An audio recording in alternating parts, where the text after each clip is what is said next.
खुशियों का खाता, पति पत्नी के लिए शिक्षाप्रद कहानी। 1 साल की डेटिंग के बाद आखिरकार आज उसकी शादी हो ही गई। रूही आज बहुत ज्यादा खुश थी। उसकी नई जिंदगी की शुरुआत थी आज। शादी की सारी रस्में खत्म हो गई थी और अंत में एक वेडिंग पार्टी ऑर्गेनाइज की गई थी। शादी के कीमती से कीमती तोहफे उन्हें मिले थे, लेकिन माँ ने कुछ अलग ही तोहफा रूही को दिया था।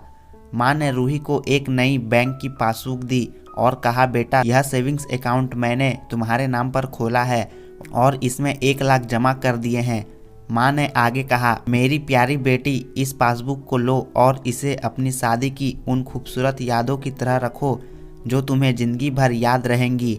जब जब कुछ अच्छा और यादगार तुम्हारी जिंदगी में घटे तो इसमें कुछ रकम जमा कर दिया करना, और यह रकम किस कारण से जमा कर रही हो वह जरूर लिखना। जितनी ज़्यादा खुशी का दिन होगा उतने ज़्यादा पैसे तुम इसमें जमा कर सकती हो। पहली राशि मैंने तुम्हारे लिए जमा कर दी है, अब इसे आगे तुम अपने पति के साथ बढ़ाना, और जब कई सालों बाद तुम इसे देखोगे तो तुम्हें पता चलेगा कि तुमने अपने जीवन में एक दूसरे के साथ कितने खुशी के पल जिए हैं। रूही ने बाद में यह बात अपने पति को भी बताई। दोनों को ही यह सुझाव बड़ा ही पसंद आया और अब वो दोनों उस वक्त का इंतजार करने लगे जब इस खाते में कुछ पैसे जमा करा पाएं। पर जैसे जैसे समय बीतने लगा, साल बढ़ने लगे, दोनों में झगड़े होने लगे। छोटी छोटी बातों पर वे अक्सर एक दूसरे के साथ बहस करते, कभी कभी बिना बात के ही झगड़ा करने लगते। धीरे धीरे दोनों के बीच बातें बंद हो गई। वह दोनों ही अपने शादी के फैसले पर पछताने लगे। दोनों को ही ऐसा लगने लगा कि उन्होंने दुनिया के सबसे घटिया इंसान से शादी की है।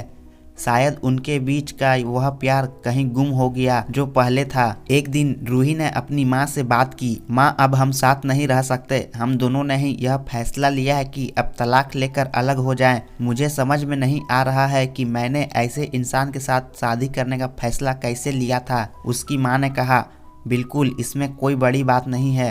तुम वही करो जो तुम्हारा दिल कहता है। अगर तुम दोनों ही साथ नहीं रहना चाहते हो तो अलग होने में ही भलाई है, लेकिन उससे पहले एक काम करो।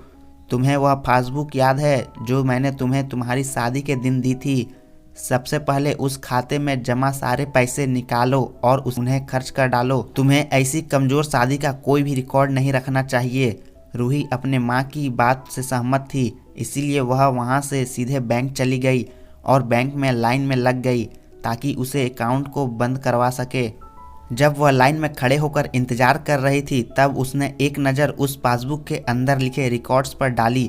उसने पढ़ा और पढ़ती ही गई। वह सारी खुशियाँ, आनंद के पल जो उसने अपने पति के साथ जिए थे, अब सब उसकी आंखों के सामने आ गए और उसकी आंखों में आंसू आ गए। वह तुरंत वहां से निकली, अपने घर पहुंची। रूही ने घर पहुंचकर सबसे पहले वह पासबुक अपने पति के हाथ में रखी और बोली कि तलाक लेने से पहले इस खाते में जमा सारे पैसे खर्च कर दो और इस खाते को बंद कर दो। अगले दिन पति बैंक गया और खाता बंद कराने के लिए लाइन में लग गया। जब वह लाइन में अपना नंबर आने का इंतजार कर रहा था, उसने एक नज़र उस पासबुक पर डाली।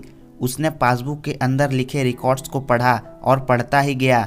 भूतकाल में अपनी पत्नी के संग जिए वह खुशी के पल, वह सुंदर यादें, वह प्यार के पल उसके नज़रों के सामने किसी मूवी की तरह चलने लगे। थोड़ी देर बाद वह भी बैंक से निकला और सीधे घर पहुंचा। घर पहुंचकर पासबुक उसने रूही के हाथ में रख दी।